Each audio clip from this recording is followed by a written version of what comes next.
Pagi, selamat hari Minggu, selamat tahun baru. Kiranya Tuhan memberkati. Yuk, silakan tengok kiri kanan, ucapkan selamat tahun baru gitu ya. Nah, boleh pakai senyuman, kedipan atau apalah. Bahasa Tarsan gitu ya. Puji Tuhan. Di hari yang pertama, di minggu yang pertama, di bulan yang pertama, kita bisa berkumpul. Ini adalah suatu anugerah saudara. Banyak orang tanggal 31 nggak bisa lewat. Tanggal 30 nggak bisa lewat ya. Tapi kita semua yang ada di sini, kita merayakan tahun baru karena Tuhan masih beranugerah sama kita. Amin. Tuhan memiliki rencana untuk kita kerjakan di dalam tahun yang baru ini. Sehingga hidup kita, hidup yang sungguh memuliakan Tuhan. Tema hari ini adalah segala sesuatu baru dan ayatnya dari Wahyu 21 ayat 1 sampai 8. Mari kita baca ya.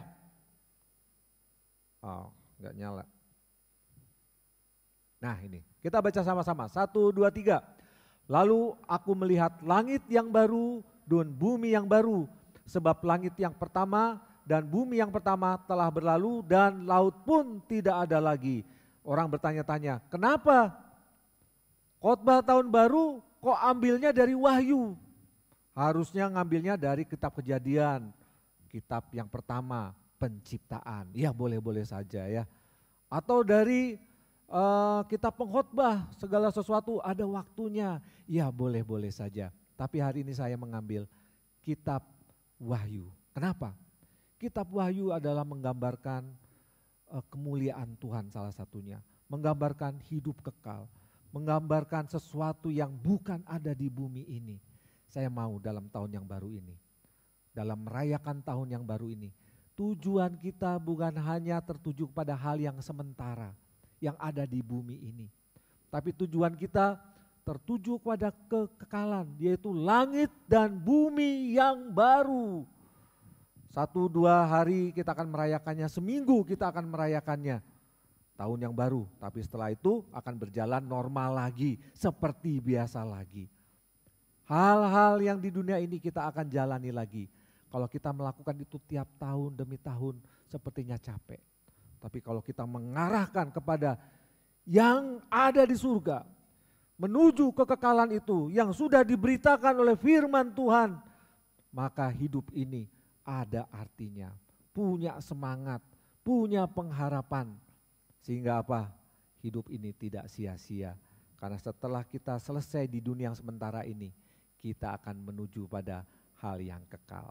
Yang kedua, 1, 2, 3. Dan aku melihat kota yang kudus, Yerusalem yang baru turun dari sorga, dari Allah yang berhiaskan bagaikan pengantin perempuan yang berdandan untuk suaminya. Yerusalem gambaran dari umat Allah. Ya, kita ini umat Allah. Kita semua sekarang ini. Tapi Yerusalem itu yang baru turun dari surga. Maksudnya apa saudara-saudara? Kita semua nanti akan disempurnakan. Tidak lagi ada cacat celah. Sekarang ini masih ada ya. Tetapi nanti gambaran umat Allah adalah gambaran yang kudus. Indah sekali bagaikan seorang pengantin yang berdandan untuk suaminya. Macaknya habis-habisan. Ya, menjadi ratu sehari ya, macaknya habis-habisan.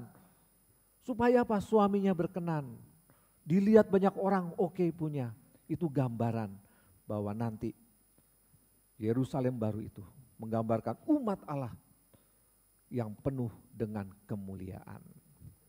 Ayat 3. Lalu sama-sama, lalu aku mendengar suara yang nyaring dari tahta itu berkata, lihatlah, kemah Allah ada di tengah-tengah manusia dan dia akan diam bersama-sama dengan mereka.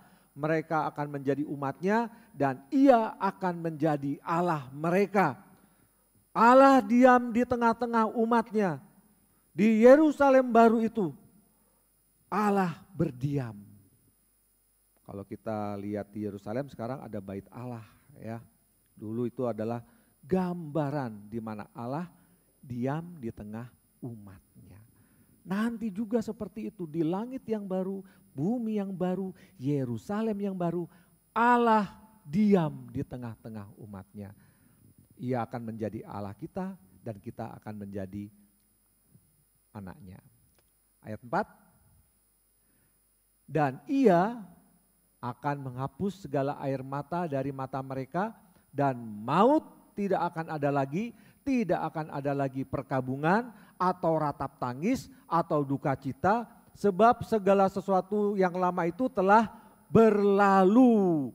Di bumi yang baru, di langit yang baru, di Yerusalem yang baru, tidak ada lagi kematian, tidak ada lagi kedukaan, tidak ada lagi ratap tangis, tidak ada lagi sakit hati, saudara-saudara. Itulah kenapa kitab Wahyu diwartakan, supaya kita memiliki pengharapan. Kenapa kitab Wahyu diungkapkan, disingkapkan, dinyatakan, supaya kita dalam hidup ini tidak terbatas pada hal-hal yang sementara saja. Ya, lanjut ayat 5. Ya. 1, 2, 3. Ia yang duduk di atas tahta itu berkata, lihatlah aku menjadikan segala sesuatu baru. Dan firman-Nya, tuliskanlah karena segala perkataan ini adalah tepat dan benar. Dalam kitab Wahyu, yang namanya baru tidak lagi berkaitan dengan yang namanya waktu. Segala yang berkaitan dengan waktu dikatakan neos. Baru tapi dalam konteks kesementaraan. Contoh saudara ya, saya pernah membeli di tahun 2018, saya pernah membeli komputer, laptop. Pak ini baru, harganya murah, saya lihat bagus, speknya oke, ya. Tetapi ini produk tahun 2012, tapi ini gak pernah dibuka, segelnya masih ada, baru, gak pernah dibuka, tapi produk tahun 2012 dijual atau laku tahun 2018, baru. Tapi lama sebetulnya ya. Nah tidak lama kemudian saya dapat kiriman tas dari mertua saya. Baru, masih disegel, masih terbungkus ya. Di telepon, ini baru loh ya, gak pernah dipakai. Tapi memang lama, saya simpan di lemari, gak pernah dipakai. Tapi baru, oh ya gak apa-apa saya lihat buka, masih bagus warnanya. Wah cocok untuk komputer baru, wah gitu ya, cocok untuk komputer baru, dipakai di tas. Baru jalan 5 meter, brodol saudara. Ternyata sudah lapuk, tas itu sudah lapuk, baru, iya baru pernah dipakai. Tetapi itu produk lama. Di dunia ini segala yang baru pasti akan menjadi usang. Walaupun baru suatu kali akan menjadi usang. Baru produk lama, baru dipakai sekarang, tapi itu bukan baru. Itu neos berkaitan dengan waktu. Tapi kainos itu sama sekali tidak berkaitan dengan waktu. Yerusalem baru, langit baru, bumi baru, itu memiliki sifat dan kualitas yang berlainan dengan yang sementara. Karena ada apa? Datangnya dari kekekalan, dari Allah sendiri. Sehingga yang baru ini tidak akan pernah usang. Yang baru ini tidak akan pernah lama. Selalu baru dan diperbaharui senantiasa. Di dalam Tuhan tidak ada lama. Di dalam Tuhan tidak ada usang. Ini penting saudara ya. Di dalam Tuhan, di dalam kekekalan itu, waktu tidak akan pernah menguasai ya, tetapi Allah ini akan menguasai waktu. Lanjut ayat 6. 1, 2, 3. Firman-Nya lagi kepadaku, semuanya telah terjadi. Aku adalah Alfa dan Omega, yang awal dan yang akhir. Orang yang haus akan kuberi minum dengan cuma-cuma dari mata air kehidupan. Alfa dan Omega adalah lambang dari keilahian dan kekekalan. Dan dalam kekekalan itu akan ada namanya air mata kehidupan. Kita semua minum air, benar?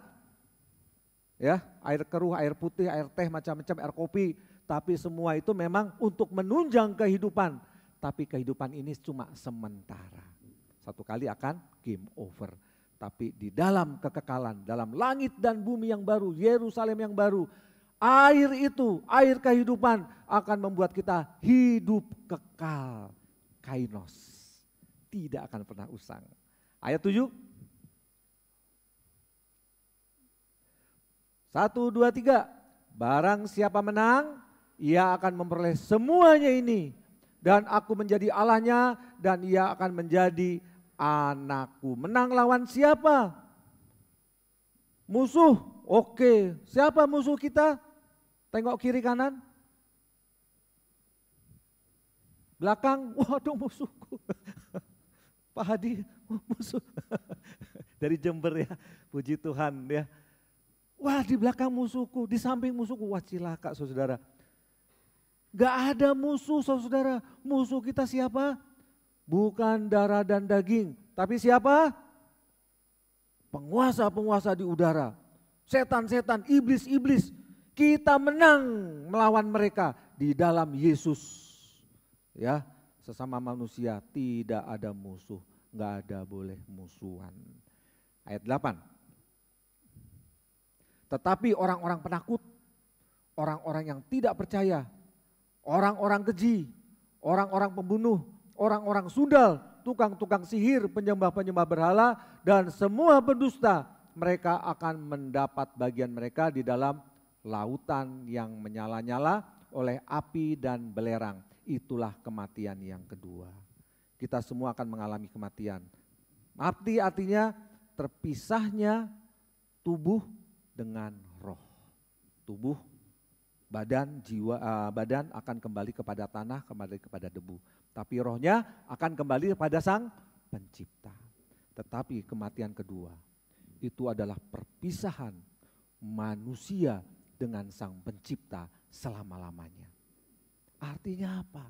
Kita tidak akan mendapatkan persekutuan dengan Bapa di surga. Kita mati kekal dan itu adalah keadaan yang paling mengenaskan dalam akhir hidup orang yang tidak percaya. Yaitu apa? Orang-orang penakut. Penakut menyerahkan hidupnya seluruhnya kepada Tuhan. Dia masih ragu-ragu, kalau aku serahkan pada Tuhan seluruhnya, aku mengandalkan Tuhan Yesus seluruhnya, apakah aku bisa hidup? Maka dia menjadi tidak percaya. Ini orang-orang pengecut. Berani menyerahkan hidupmu seluruhnya kepada Tuhan? Berani? Amin. Menyerahkan hartamu seluruhnya kepada Tuhan, amin. Wah, kalau harta jangan dulu Pak, ini tak putar dulu. Ya, putar dulu ini. Wah, saudara-saudara, kalau engkau menyerahkan hidupmu berani, maka sesungguhnya itu adalah semuanya. Hartamu, anakmu, istrimu, cucumu, semuanya serahkan kepada Tuhan. Kesehatanmu, cita-citamu, ayo serahkan semuanya pada Tuhan. Jangan menjadi orang pengecut. Saudara-saudara sekalian, kita adalah orang-orang yang percaya. Maka kita berani mengambil keputusan. Menyerahkan semuanya kepada Tuhan. Mengandalkan Tuhan saja. Amin saudara. Amin, puji Tuhan. Ya, orang keji, pembunuh, sundal, tukang sihir, penyembah-penyembah berhala, pendusta, itu semua masuk kepada kematian yang kedua. Dilakukan kejahatan, dilakukan terang-terangan, ya membunuh, keji, yang singitan, yang sembunyi-sembunyi, sundal, ya yang selingkuh-selingkuh itu sembunyi-sembunyi itu, tukang-tukang sihir, nah kan gelap-gelap. Tuhan tahu apa yang kita lakukan, saudara. Hati-hati, bertobat. Penyembah-penyembah berhala dan semua pendusta itu semua akan mengalami kematian yang kedua. Tetapi orang yang berani, orang yang percaya akan melewati kematian kedua. Dia tidak akan mengalaminya sama sekali. Karena apa? Dia sudah mendapatkan hidup kekal. Bapak, Ibu, saudara sekalian, melalui firman Tuhan ini, mari kita menyadari bahwa satu, bumi dan langit yang sekarang ini sedang menuju kepada kehancuran. Oleh karena itu akan tiba langit dan bumi yang baru. Akan tiba yang namanya Yerusalem yang baru. Tetapi yang sekarang ini hanya sementara. Yang kita rayakan, ya, yang baru ini kita akan semuanya akan dihancurkan. Artinya apa saudara? Janganlah kita semua bergantung kepada yang fana, bergantung kepada yang sementara.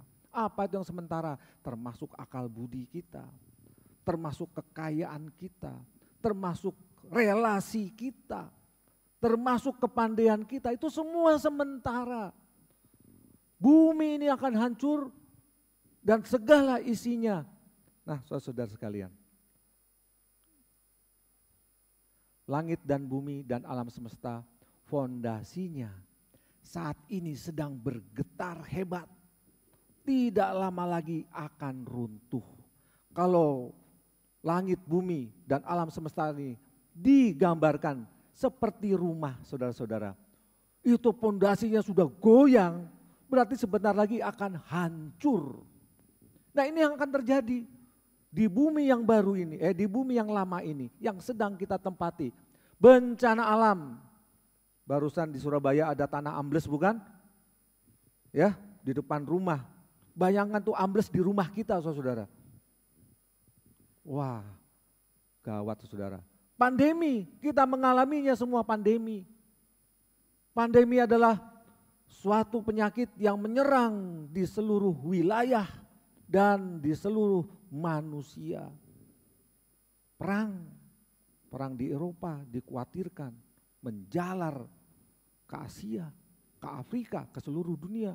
Bom atom itu sudah dialami manusia. Dan sekarang Putin mengancam dengan apa? Bom nuklir, saudara. Jangan main-main, jangan campuri urusan saya. Aku punya bom nuklir. Bayangkan kalau Indonesia juga punya bom nuklir ya. Untung belum punya, janganlah ya. Tapi orang apa? Negara-negara berlomba-lomba punya bom nuklir sebanyak-banyaknya untuk menakut-nakuti negara lain. Kalau punya bom nuklir rasanya gagah gitu loh. Punya kekuatan. Kita mengandalkan itu semua akan hancur. Bahkan dengan itu semua bumi ini bagaikan orang yang sakit demam, saudara. Saya kena COVID, saudara.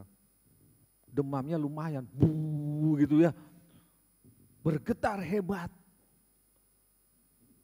Yang hampir mati, demamnya luar biasa. Bergetar hebat, itulah yang dialami dunia ini. Bergetar hebat, ya. Lanjut. Melalui firman Tuhan ini mari kita menyadari bahwa setiap manusia termasuk saya membawa bom kehancuran dalam dirinya. Bom kehancuran ini disebut dosa. Dan dosa ini tidak pernah terputus dari generasi ke generasi. Pada saat bayi lahir, dia sudah memiliki sifat-sifat dosa. Pada saat bayi dikandung, belum dilahirkan, dia dikandung dalam dosa. Dan ini akibat dari manusia pertama yaitu Adam yang memberontak terhadap Tuhan. Sehingga bom kehancuran ini, itu ada pada diri kita semuanya. Jangan sampai bom ini meledak saudara-saudara dan kita hancur dan kita terpisah selama-lamanya dari persekutuan dengan Allah. Alarm tanda-tanda kehancuran diri, penyesatan, ya, penyembahan berhala, dan gereja yang hanya memikirkan kemegahan gedungnya sendiri, bukan kemegahan kerajaan Allah. Egois, saudara-saudara, itu bom yang sewaktu-waktu bisa meledak. Karena apa? Kita hanya memandang pada diri sendiri. Penyesatan, hati-hati. Banyak orang menganggap salib ini luar biasa. Oke lah. Tapi kalau salib ini melebihi daripada yang disalib, itu akan menjadi berhala. Kalau ruanganku nggak ada salib, wah ruangan ini nggak suci. Kalau dapurku nggak ada salibnya, wah bisa-bisa masakannya nggak enak terus. Anda menjadikan salib ini berhala, saudara. Karena apa? Mementingkan salib itu lebih daripada yang disalib, yaitu Yesus Kristus. Segala sesuatu yang melebihi Allah itu adalah berhala. Pada suatu kali dalam masa reformasi diajarkan pengkhotbah mendekat ke jemaat. Mimbarnya kecil saja. Karena apa? Firman Tuhan harus diberitakan dan mengena kepada jemaat. Dulu sebelum reformasi, khotbahnya jauh sekali dari jemaat. Sehingga gereja-gerejanya itu panjang. Kalau kita lihat apa namanya, kemarin itu Elizabeth meninggal ya. Kok gerejanya panjang-panjang sekali ya. Yang khotbah di sana, jemaatnya di sini. Jauh sekali. Tetapi pada saat reformasi, pengkhotbahnya turun, mimbarnya kecil saja dan dibuat melingkar. Seperti tadi malam. Ada persekutuan. Ya. Bukan masalah mimbarnya, tapi firman Tuhan itu harus diberitakan. Tapi kalau sudah menganggap mimbar lebih daripada firman Tuhan yang harus diberitakan, ini pun bisa menjadi berhala. Bukan masalah mimbar itu harus besar. Semakin besar, semakin berwibawa. Ya, bukan saudara, tetapi sola scriptura, hanya firman, itulah yang harus diberitakan. Dan mimbar ini adalah lambang dari sola scriptura, itu benar. Tapi bukan masalah besar kecilnya. Ya, ada mimbar saudara tahu, karena mengagung-agungkan mimbar. Mimbar itu dibuat melayang saudara. Dan hanya cukup untuk satu orang. Pengkhotbahnya jauh tinggi di awan. Jemaatnya di bawah saudara. Itu ada, sungguhan gambarnya ada. Tetapi semangat reformasi, pengkhotbah turun ke jemaat. Dia hidup dengan jemaat. Dia memberitakan firman Tuhan, melakukan firman Tuhan sama-sama. Amin saudara. Itulah semangat reformasi. Semangat yang membuat gereja itu hidup, tumbuh. Karena apa? Harus kita sadari, agama termasuk agama Kristen itu adalah pabrik berhala. Musik, jangan sampai musik diagung-agungkan lebih daripada yang kita puji dan puja. Yaitu siapa? Yesus Kristus. Bagi saya tidak ada musik tidak apa-apa. Tapi ada musik yang bagus, puji Tuhan. Tapi itu tidak akan menjadikan itu berhala. Karena saya memuji dan memuliakan Tuhan yang saya nyanyikan. Amin saudara. Nah itu dia. Banyak kehancuran diri, bom itu yang membuat kita lengah saudara ya. Gereja megah, saya bahagia. Tetapi kalau kemegahan itu sudah melebihi kemegahan kerajaan Allah, hati-hati. Gereja di Eropa banyak kosong. Gerejanya besar-besar dijual menjadi M. Bukan harganya M, tapi menjadi M. Tahu ya maksud saya? Sengaja dibeli. Gerejanya besar-besar, megah sekali saudara. Tetapi dijadikan pub. Wah. Karena apa? Gedung itu diagung-agungkan melebihi kerajaan Allah. Hati-hati, alarm itu kalau ini ada terjadi pada kita, bertobat ya. Oke, lanjut.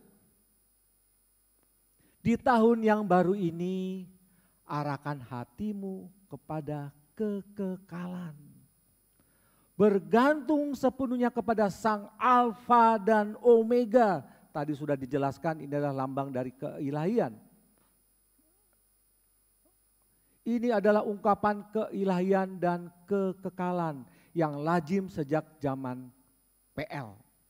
Yesaya 41 ayat 4, aku Tuhan yang terdahulu dan bagi mereka yang terkemudian, aku tetap dia juga. Dalam abjad Yunani, alfa huruf pertama, omega huruf terakhir. Kalau dalam bahasa modernnya, aku adalah A dan Z.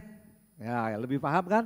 Karena kita abjadnya bahasa Indonesia, abjad Latin, A pertama, Z terakhir. Nah, seperti itu bahasanya. Jadi ini ungkapan. Tetapi bukan dia mulai dan ada akhir, bukan. Tapi ini adalah ungkapan di mana Allah itu kekal. Akulah yang tetap sama, akulah yang terdahulu, akulah juga yang terkemudian. Ini bahasa ungkapan. Jangan sampai kita menafsirkan Allah ada akhirnya, bukan saudara. Bahasa manusia, bahasa ungkapan. Karena kita harus memahami budaya juga di sekitar kita. Serahkan hidupmu, andalkan Yesus, andalkan Sang Alfa dan Omega. Karena semuanya itu ada di dalam kekuasaannya. Di tahun yang baru ini, yang kedua, arahkan hatimu pada kekekalan, menanggalkan sifat dan mentalitas manusia lama. Manusia lama tidak kompatibel, tidak cocok lagi dengan apa? Langit dan bumi yang baru dan Yerusalem yang baru. Kita semua akan ke sana. Dan sekarang tinggalkan itu semua saudara-saudara. Karena saatnya kita pergi ke sana kita enggak tahu.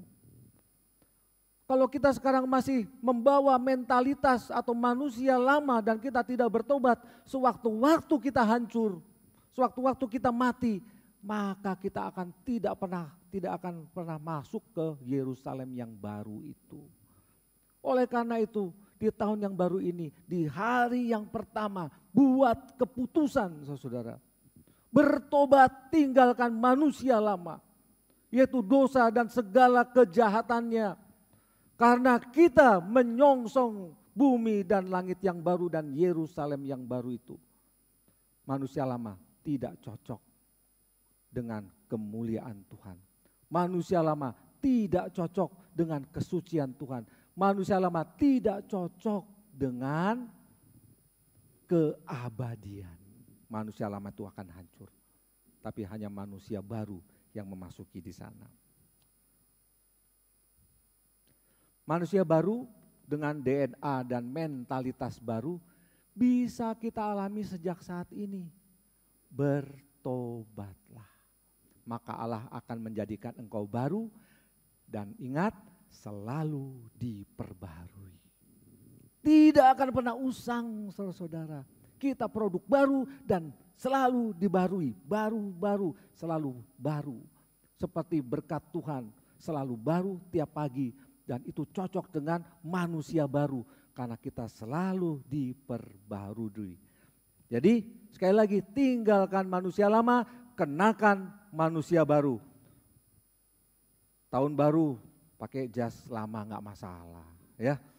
Pakai sepatu lama nggak masalah, pakai mobil lama ya nggak masalah kan, ya. Ada istri ngomong, Pak tahun baru TV baru dong, oke, dikasih papanya sangat royal gitu, sangat cinta istrinya. Pak masa cuma TV baru, mobil baru dong, oke. Apalagi piknik ke tempat baru, liburan ke tempat baru, boleh nggak masalah. Sudah Pak. Sekarang giliran saya mah, saya pengen istri baru mah. Nah itu masalah, itu manusia lama saudara. Gak boleh, itu manusia lama. Ya, bayi-bayi orang dengan tujuan yang tidak baik. Itu manusia lama, ada. Jadi manipulatif sekali bayi-bayi orang dengan tujuan yang tidak baik. Itu manusia lama, tinggalkan itu semua. Bertobatlah, maka Allah akan menjadikan engkau baru dan selalu diperbaharui. Sebagai manusia baru, maka kita selalu memiliki pengharapan di dalam dunia yang sedang bergetar hebat fondasinya. Yang sementara akan hancur. alarm kehancuran dunia menjadikan kita lebih dekat pada Tuhan. Dan lebih semangat untuk melayani, mengabarkan dan menyatakan kasih Tuhan. Kasih sebagai manusia baru bukan hanya diomongkan, bukan hanya didiskusikan, bukan hanya diperbincangkan atau diperdebatkan.